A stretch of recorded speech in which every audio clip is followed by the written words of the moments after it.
기도하시겠습니다.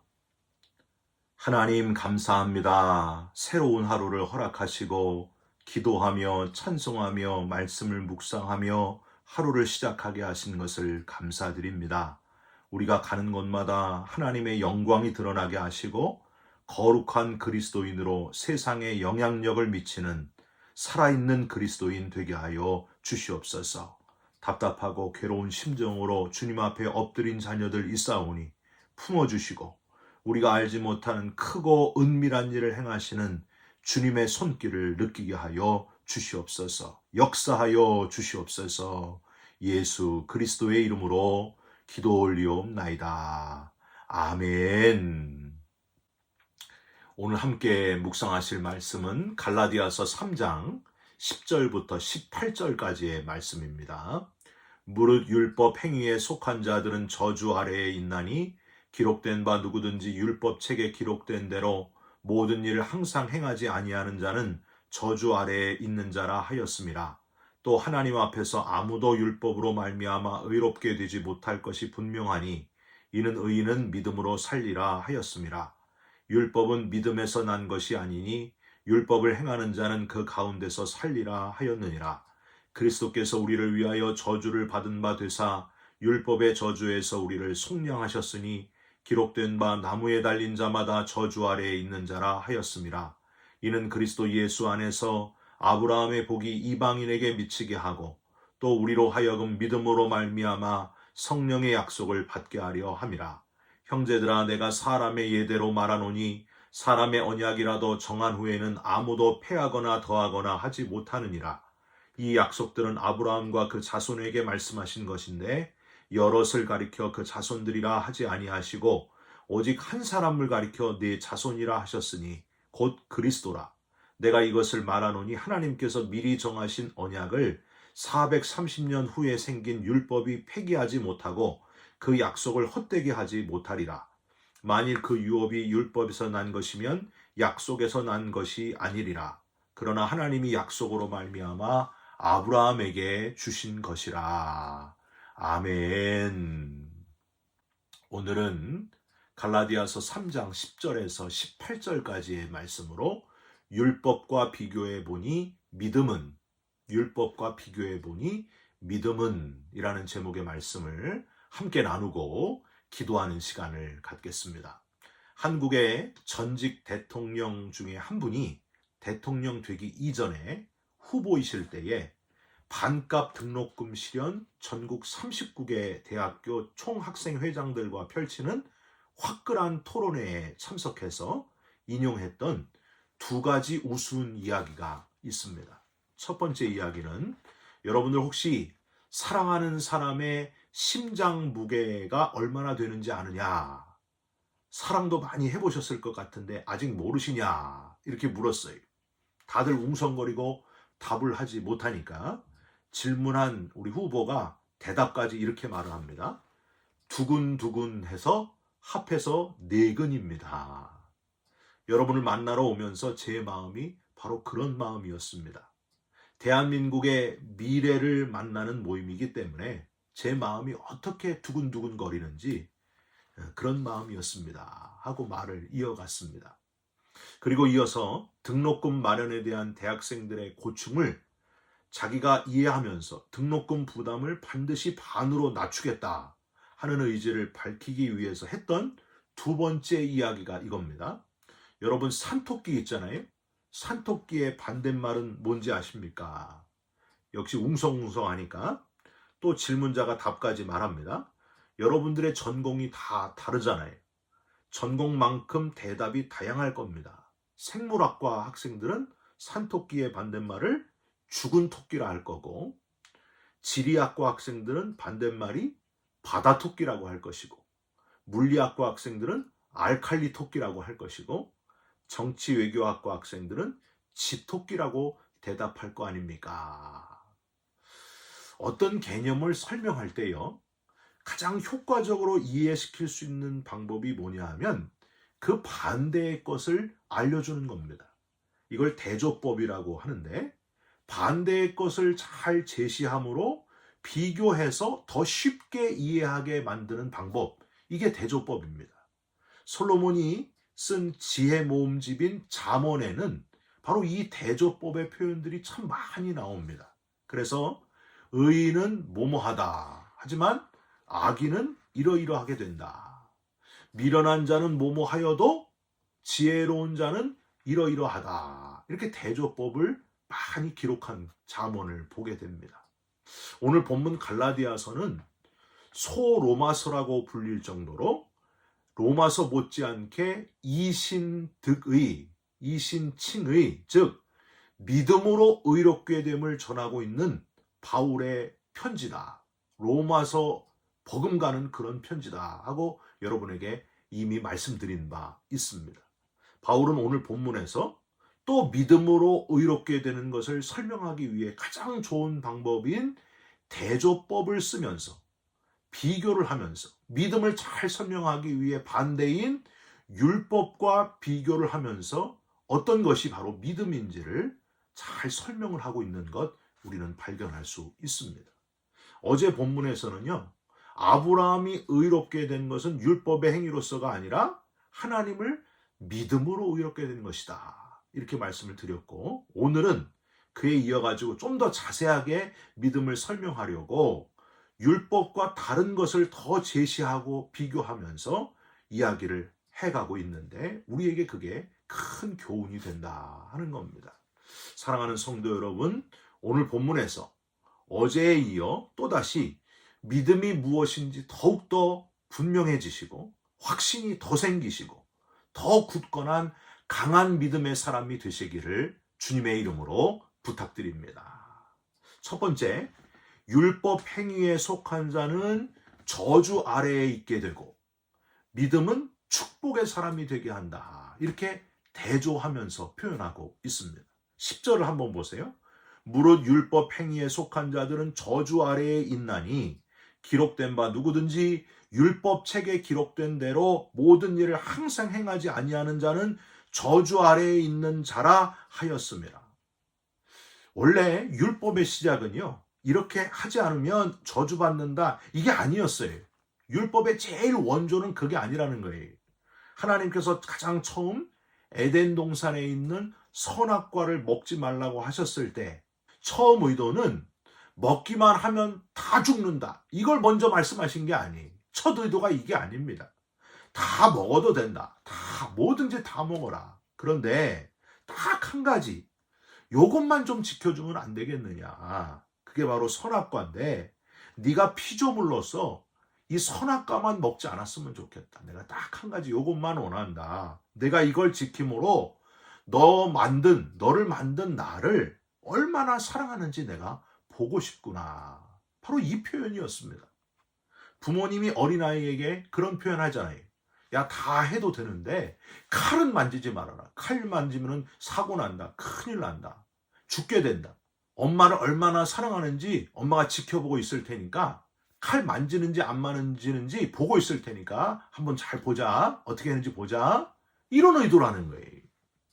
모세에게 주신 십계명, 율법의 근본도 바로 마찬가지였습니다. 1계명부터 4계명까지 우상 만들지 말아라. 섬기지 말아라. 만들면 반드시 죽인다. 이게 아니고요. 난 너희를 사랑하니 나만 바라보고 살아라. 내가 모든 걸 다 너희에게 허락해 줄 거다. 딱 하나, 우상만 섬기지 말아라. 만들지 말아라. 딴 건 니네들이 다 해도 되고 내가 모든 걸 공급해 주겠다. 이게 하나님의 의도였다는 거예요. 5계명부터 10계명도 너희들끼리 서로 사랑하고 존중하고 소중하게 여기면서 살아라 하는 하나님의 은혜와 사랑의 교훈이었습니다. 문제는 율법이 이런 근본 정신을 잃어버리고 원조 정신을 잃어버리고 이스라엘의 종교적 지도자들에 의해서 첨부되고 왜곡되고 점점 더 지키기가 어려운 멍해가 되어버렸다는 거예요. 이상한 멍해가 되어버리고 말았다고 하는 겁니다. 여러분, 내일 본문인데요, 23절에 보면은 바울이 이런 표현을 해요. 믿음이 오기 전에 우리는 율법 아래에 매인 바 되고 계시될 믿음의 때까지 갇혔느니라. 지키지 않으면 저주받는 갇혀진 그 본래 의도랑 완전히 달라진 멍해가 된 율법, 여러분, 우리 신앙생활도 율법적으로 갇혀지게 되어 지키지 않으면 저주받는다, 아주 이상한 쪽으로 흐르게 되기도 한다는 것을 조심하시기를 부탁드립니다. 예배 안 나오면은 저주받아서 뭐 사고 당한다, 다리가 부러진다, 안 좋은 일이 생긴다, 헌금을 제대로 하지 않으면은 하나님이 돈 다 뺏어가서 망하게 하신다, 뭐 이거는 전혀 복음이 아닙니다. 근데 이렇게 하시는 분들이 있다는 거예요. 너무 열심히 특심이셔가지고 자기도 모르게 막 이렇게 저주하는 쪽으로 가는 것, 그게 바로 율법적으로 흐르는 거예요.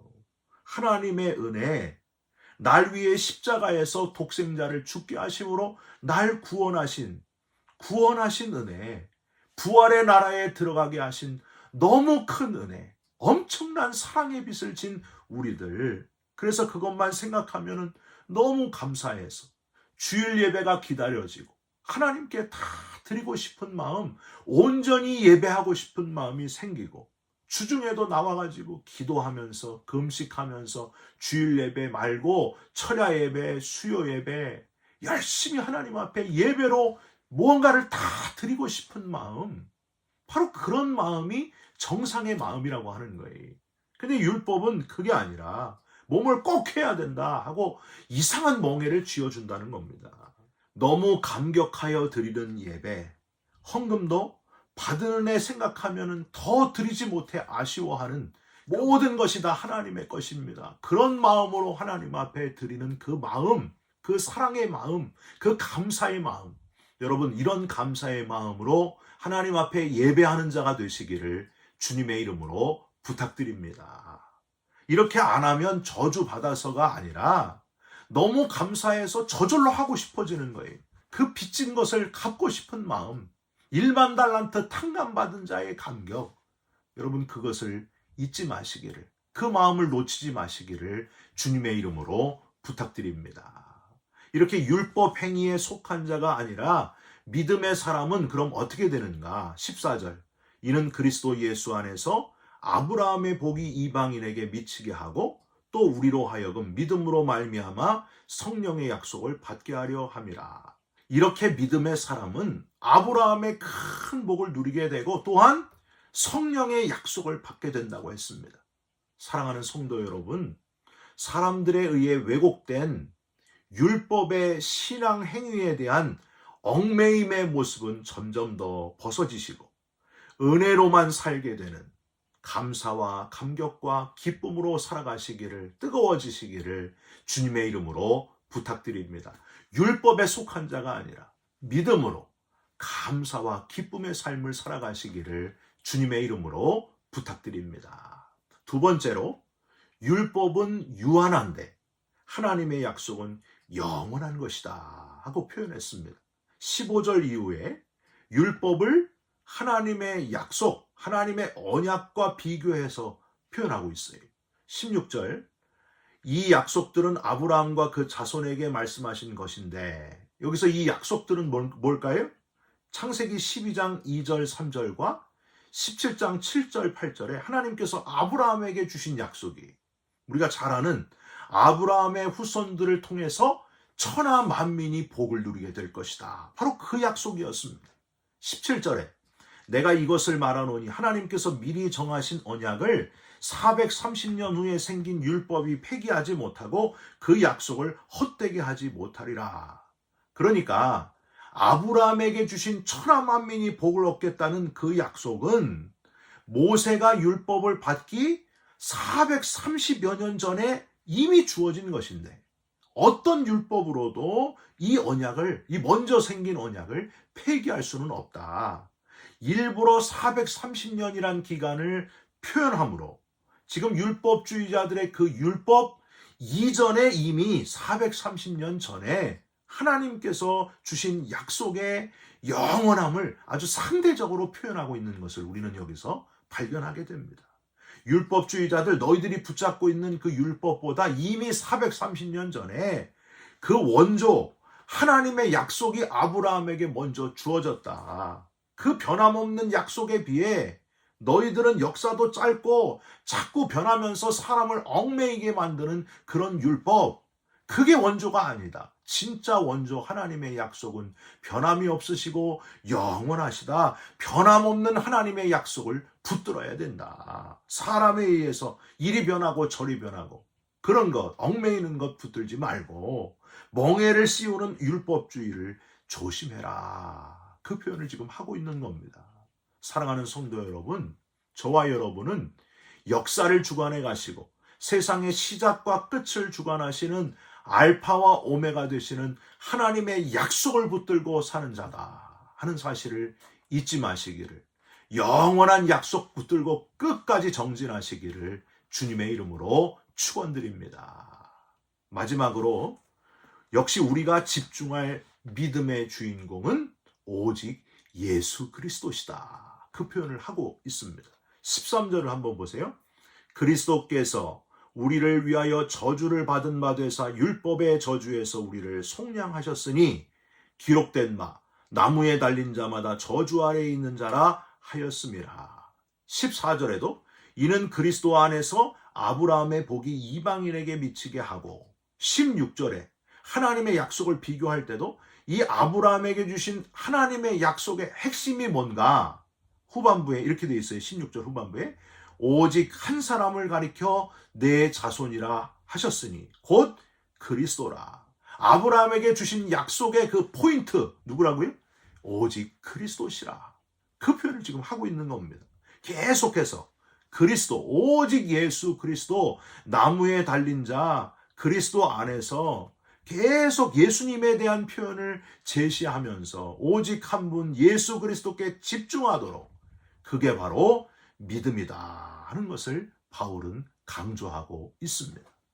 하나밖에 없는 독생자 예수 그리스도를 통해서 온 만민이 구원을 받게 되는 최고의 축복, 율법주의자들이 말하는 사람을 매이게 하고 저주 아래에 있게 하는 율법주의, 그게 아니고 그런 거에 흔들리지 말고 그거에 옥죄어 있지 말고 율법을 완성하신, 흔들리지 말고 영원한 하나님 나라를 바라보는 것, 율법을 완성하신 주인공 예수 그리스도께 집중하면서 살아가는 것, 그게 바로 믿음이다. 바울은 지금 믿음으로 의롭게 된다, 바로 그 표현을 하고 있는 겁니다.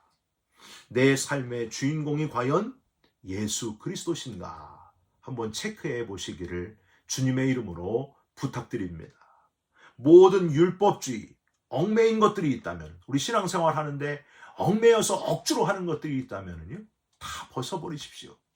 너무 형식적이고 이걸 꼭 해야 되는데 사람들이 나를 어떻게 보는데 그런 거에 너무 얽매이지 말고 율법주의에 자꾸 빠지려고 하지 마시고 오직 은혜로, 오직 주인공 되시는 예수 그리스도께 집중하면서 믿음으로 승리하는 저와 여러분들이 되시기를, 신앙의 본질에 집중하시기를, 믿음에 집중하시기를 예수님의 이름으로 축원드립니다. 기도하겠습니다. 하나님 감사합니다. 율법주의에 빠져 얽매이고 자연스럽지 않은 신앙의 행위의 모습은 다 벗어버리게 하시고 믿음으로 축복의 사람이 되게 하여 주시옵소서. 영원한 하나님의 약속만 붙들게 하여 주시옵소서. 오직 한 분 예수 그리스도께 집중하며 살게 하여 주시옵소서. 온전한 믿음의 사람이 되게 하여 주옵소서. 예수 그리스도의 이름으로 기도 올리옵나이다. 아멘. 하늘에 계신 우리 아버지여, 이름이 거룩히 여김을 받으시오며 나라가 임하옵시며 뜻이 하늘에서 이룬 것 같이 땅에서도 이루어지이다. 오늘 우리에게 일용할 양식을 주옵시고 우리가 우리에게 죄진 자를 사하여 준 것 같이 우리 죄를 사하여 주옵시고 우리를 시험에 들게 하지 마옵시고 다만 악에서 구하옵소서. 나라와 권세와 영광이 아버지께 영원히 있사옵나이다. 아멘. 사랑하는 성도 여러분, 율법적인 그리스도인 되지 마시기를 바랍니다. 믿음 붙드시기를 바랍니다. 은혜 붙드시기를 바랍니다. 오직 예수 붙드시기를 주님의 이름으로 부탁드립니다. 여러분 사랑합니다. 축복합니다. 감사합니다.